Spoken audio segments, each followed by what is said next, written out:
shooter's daughter, Liz Cheney, she's still busy trying to take down the President of the United States. She's teamed up with some right-wing buddies of hers and started a non-profit group specializing in fear-mongering. The group, Keep America Safe, that's innovative, reverts to the old GOP scare tactic of trying to paint the Democrats are extremely weak on national security, of course, calling President Obama's foreign policy, quote, radical. How about that? Talking to people's radical and saying that it's really undermining our security. Joining me for more on that, Roy Seekoff, founding editor of Huffington Post.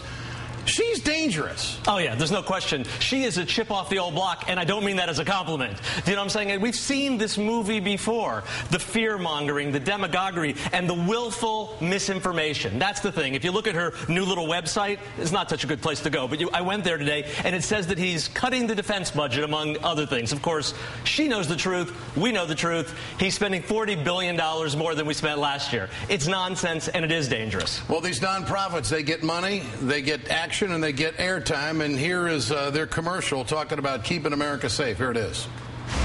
Barack Obama knows how to give a great speech, but when it comes to America's defense, the rhetoric doesn't match the reality. He talked tough on Afghanistan. I argued for more resources and more troops to finish the fight against the terrorists who actually attacked us on 9/11. The reality. He hasn't reached a conclusion, I suppose, because he's spending all his time preparing for Letterman and speeches. Not enough time for decision, but plenty of time for Letterman, golf, a beer summit, more golf, vacation, and a visit to Copenhagen. All right, let's compare it to the last president, if we may, Roy. Let's go to this. At Camp David, the President Bush, out of the White House, total for the presidency. At Camp David, 487 days. At Crawford Ranch, 490 days. That's 1/3 of the presidency.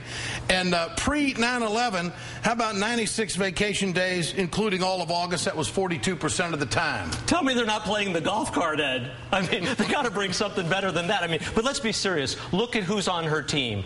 Bill Crystal, foreign policy expert. We know how right he was about Iraq, right? He said it was going to bring democracy to the Middle East. But why does she get all these talking head appearances? Does she know anything? Is she credible in any way? I know she worked at the State Department. I've always thought that was cronyism. Well, it gives nepotism a bad name. If you look at her track record there, you know one of the first things she did? Rummy sent her over to help with the transition in Iraq right after shock and awe. And we remember how well that turned out. Utter chaos, a disaster, infighting. We know what happened after that. After that, what did she go to? She was going to reform the Palestinian Authority. That went well too. Syria, Saudi Arabia, Iran. This was on her plate, and all those places are just a disaster. She has no credibility, and to top it, she's a believer in the birther movement. So say no more. And is she setting up for a Senate run?